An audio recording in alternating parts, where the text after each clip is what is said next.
Alright. There you go. Traffic naman dito. What's causing the traffic, eh?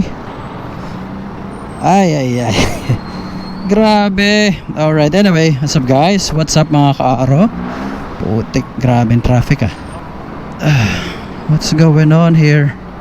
Sa ganito, guys, mga kaaro, mahalaga na gumagamit tayo ng mga signal lights and even, you know, yung mga gestures, hand gestures natin. Whew. Ano nangyari dito? Ba't napaka-traffic? Okay, so anong araw ngayon? April 10 yata ngayon, guys, mga kaaro. So dito tayo sa Pasay area. I think Pasay or part pa rin ng Pasay ito. Gamit natin ang Voach SR 150 GT 150cc engine, smooth engine, pang chill lang. Hello, what's going on here? Whew. But hindi naman nagkaka-traffic ng ganito rito. Bakit, ano nangyari? Kanina nung papunta naman tayo dito, it's the same way, opposite side lang. Syempre it wasn't like this. So I don't know why. Imagine niyo sa ganito, kung tayo naka-adventure bike dito, lalong well, in a way siguro ito reason bakit ito dala natin ngayon, no? Para makita natin how this thing handles the road pagka mga ganito na klase ng road condition. By the way, since meron tayo nito, I think nakikita nyo naka-shirt tayo, love the climb. It's my mantra. I love the climb. I love the challenges. That's what I mean. Mahilig ako dati na mag-hiking. It's been a while na hindi tayo napag-hike na because of kabisihan natin. Pero it's something that I love doing pagka may oras. I love nature. Pinakamataas or pinakamahirap ko, I think, was, well, for sure is the Mount Apo. That was back in 2020, bago mag-pandemic. What's going on here?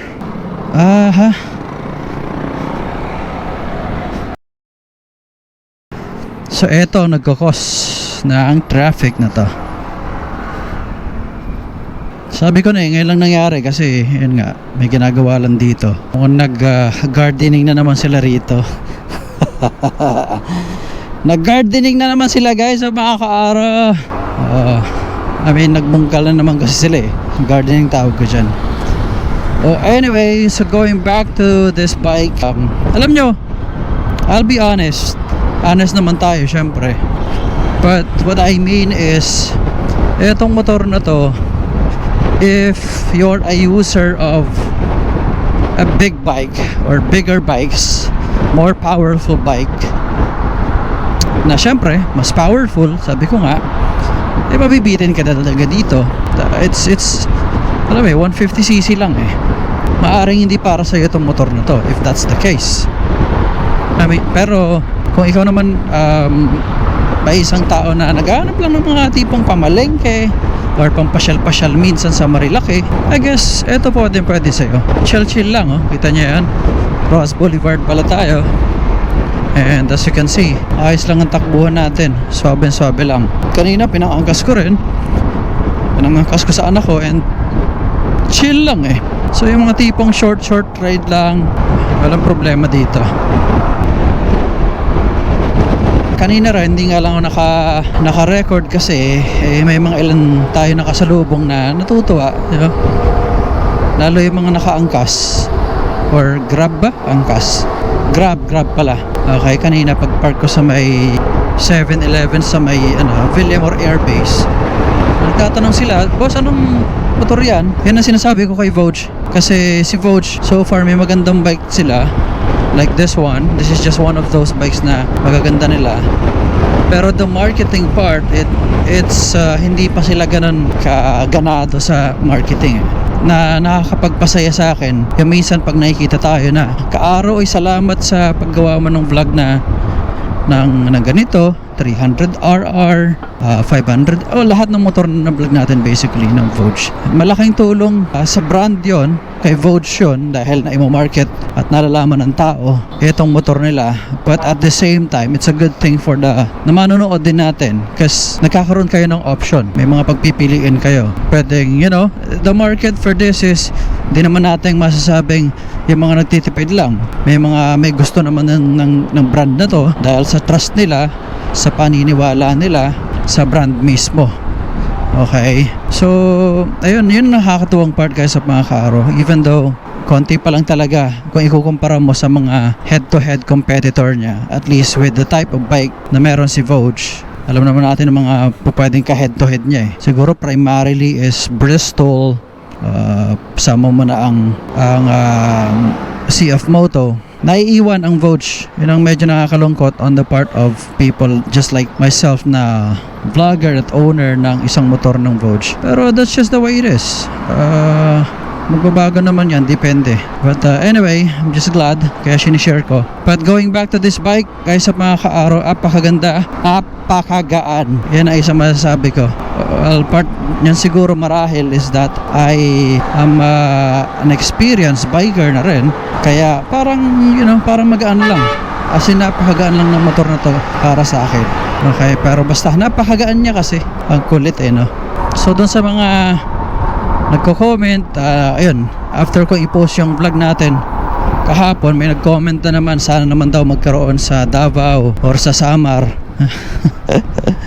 I get those kinds of comments a lot these days. Pero malay natin, open naman na sa distributorship si Vogue Philippines. So in case meron sa inyo nagnenegosyo ng ganito and you'd like to, alam niyo, you'd like to introduce sa mga mamimili ninyo yung motor na to, inquire lang kayo kay Vogue Philippines for possible dealership. Okay,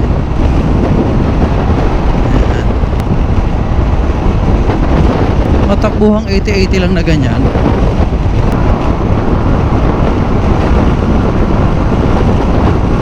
Isang napansin ko sa kanya guys at mga ka-aro, gusto niya yung binobomba, ayaw niya nung binababad.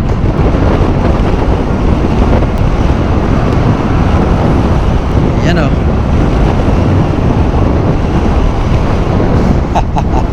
Tapos malaking tulong yung talaga, ABS. Hindi nakakatakot mag sudden brakes. Pagka nag-brakes ka, kahit mabilis, naging smooth yung transition ng pagpigil niya sa gulong or dun sa brake pads, kaya hindi bigla. Kaya hindi si semplang. Kita nyo naman, nasa 93 na yata ako kanina. Nung mag-brake ako, hindi sa memplang because of the ABS. And I think lahat ng bike ngayon, lahat ng motor ngayon should have it. This has ABS as well as TCS na rin. Kaya pagdating ng mga pagkakataon na medyo madulas ang kalye, may putik, nag-uulan, lalo yung mga tipong kakaumpisa lang ng ulan. Kaya guys, kung kayo may motor na hindi pa ABS and TCS enabled, you better be very careful pagka nag-umpisa pa lang yung ulan, kasi that is the time na kumbaga madulas ang kalye. So that's a pro tip talaga, no? Yan, that's from my own experience because ginagawa natin yan either on motorcycles and cars. But yeah, I think TCS, ABS, parang kung wala kang technology na ganyan ngayon, of course, considering din ang price. Pero I just hope na hindi na maging masyadong mahal ang ABS at TCS technology para ilagay sa lahat ng motor, kahit na yung last costs or more affordable bikes magkaroon na. Kasi importante siya, super importante ang ABS at TCS sa mga bikes, including small bikes. Okay, so ayun. Okay, well, nasaan na tayo? Manila. Yan, papier na tayo guys. Alam niyo, isang nakakatawa sa sa motor na to, nung matry ko yung gray dati, super gustong-gusto ko na siya. In fact, ang nasa isip ko noon, it is the only color na papatulan ko sa tatlong kulay nila. Kasi you also have black and gray. Pero nung makita ko ang ito tsaka yung black, wala din, nagpalit. magaganda rin pareho eh. Kaya anyway, lahat ng kulay gusto ko. Ay, nakakatuwa sa pagmumotor, talaga nakaka-addict eh. Naka-suspension, nakikita nyo minsan pagka medyo matindi lubak, hindi ko binobomba, hindi rin ako nagbe-brakes, smooth lang yung braking ko, yung sakto lang yung pagpigil lang sa sobrang bilis para hindi bugbog yung suspension natin. Pero the suspension, it's not soft. Yun ang naman ang kailangan sa ganitong klaseng bike, medyo stiff siya para saktong laro lang. Okay, pero pagka ganito kasi, you also have to make your body, yourself a human ABS. You know, parang binabagay mo yung movement ng motor. Eh pagka itong motor ang gamit ko, parang sobrang hayahay ng likod ko. Pero you get what I mean. Kaganto, upright lang ang position. Kita nyo naman, nakaganyan lang ako. Hindi ako, kung gusto mo medyo aggressive or pwedeng nakaganyan. Pero ako nakaganyan lang kasi nasa chill mode right there. And yan ang gusto kong stance lang. Yung iba kasi, ina-address pag ganito sa likod, nakaganon eh. Pero no, it's not like that. That's not my style. Ito, ganito lang ako. Okay, it's very seldom na inuunat ko yan ng ganyan. Hindi siya safe para sa akin. At least kasi ito, na ibababa mo yung paa mo anytime na kung gusto mo. Pag ito kasi, pag binaba mo, medyo alanganin. That's just me. Sa akin kasi, it's all about posture. Sa lahat ng ginagawa ko, na activity na ginagawa ko, it has to be, posture has to be okay or good. Kasi for aging, mas madali na tayong sumakit ang mga kalamnan. Yay. You get what I mean? Ha? Parang uulan na. Dadaling ko nga ito sa Marilaki one of these days. Sarap ang banking din eh, oh.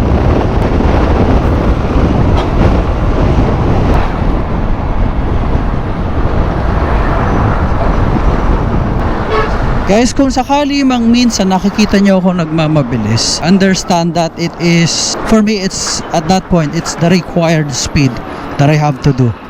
If you are familiar with the saying, go with the flow, it applies to motorcycle riding. Hindi ka po pwedeng laging mabagal, hindi rin po pwedeng laging mabilis. Facing ko is dependent on the kind of environment that I am in.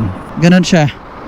So sometimes kung akala natin yung pagbabagal is the safe, no, it's not. Minsan ang pagbabagal ay hazardous din, hindi siya tama. Okay, so again, just go with the flow, no. But you know what I mean? Yan, Moriones Street. Okay, dito sa area na to, ingat kayo pagka nagagawi kayo dito. Minsan may mga iba dyan gustong nagbibiting the red light. Pagdating doon may mga nanguhuli, at medyo malalakas kumota ang mga enforcers dito sa Manila. Kaya tandaan nyo yun, guys. That's a tip. Oops, may nakatutok sa paa ko. Alright, let's go.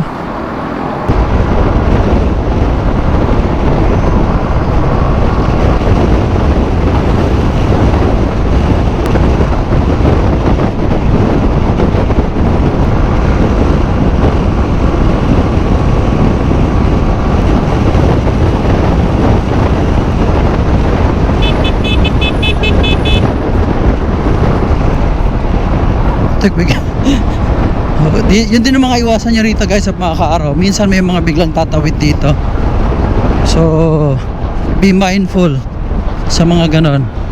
Anticipate na may mga bigla na lang ganon. So mas maganda wag na lang masyadong mabilis kasi mabubulaga ka rito.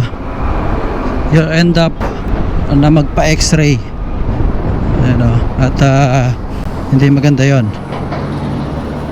Yun, kita nyo, kakasabi ko lang, ito yung nahuli na to. So pagka ikaw diretso, hindi mo pwedeng kunin yung leftmost lane dito kasi huli ka pa rin, nakita natin doon sa na yun, intersection na yun, or sa likuan na yun. Nadali na rin ako dyan actually, pero kasi dyan, ipitan.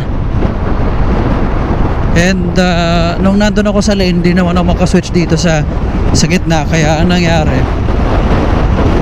I was left with no option. Diretsuhin ko na lang, tapos pinaliwanag ko na lang na gano'n. At that point, at that time naman, understandable. Kitang-kita naman nila yung flow ng traffic. So nakinig naman si enforcer. Buti ganon. I mean, pagka ganyan naman, pwede ka namang makipag not totally argue but say your point and hope na magiging maayos, diba? Yep. Lapit na tayo, panabotas na to guys sa mga kaaro. So sa lahat ng mga kaaro natin sa Malabon, Navotas, Valenzuela, Caloocan, sa mga tricycle drivers natin, mga kaaro sa sa Caloocan, maraming salamat sa inyo. Na-appreciate ko mga supporter ninyo guys, mga kaaro. Nakakatuwa. Kahapon si Kaaro Gino, taga Malabon din pala, biglang hinintuan ako. Tapos sabi Kaaro, as picture kami, napagkwentuhan pa kami ng mga 3 minuto siguro at least. And nakakatuwa, tumawag pa talaga sa tatay niya kasi tatay niya nanonood sa atin. Nakakatuwa. So na-appreciate ko yung mga ganun guys at mga kaaro.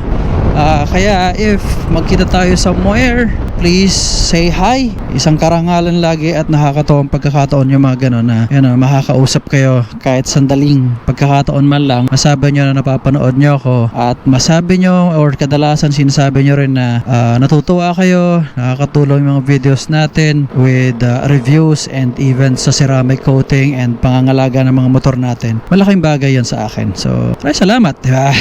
Syempre salamat din sa Vogue Motorcycles Philippines for lending us this bike. Napakagandang bike. Like I said kahapon, I'm always excited pagka gumagamit tayo ng scooter. Babalik ko to bukas eh. And wala pa akong review nito, like comprehensive review, but we'll have one soon, hopefully. Masyadong busy tayo eh. But ganun siya guys at mga kaaro. Natutuwa talaga ako pagka nakikita kayo. Kaya maraming salamat. Anyhow, with that, I'd like to say thank you guys at mga kaaro sa panonood ninyo at sa pagsuporta, panonood ng mga videos natin. Super na-appreciate ko yan. Everyone ride safe and drive safe all the time. May mga issues about pagmumotor, marami po pwedeng stand dyan, opinions and all that. We'll talk about that in a video. Let's just keep a positive mindset. Huwag focusan yung negatibo. Ang buhay ay isang journey at hindi laging pabilisan. Sometimes you just have to enjoy the journey. Oh, basa, ayoko.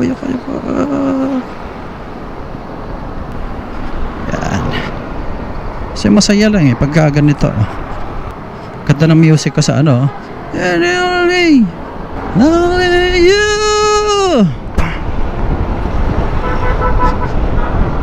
Master of Puppets.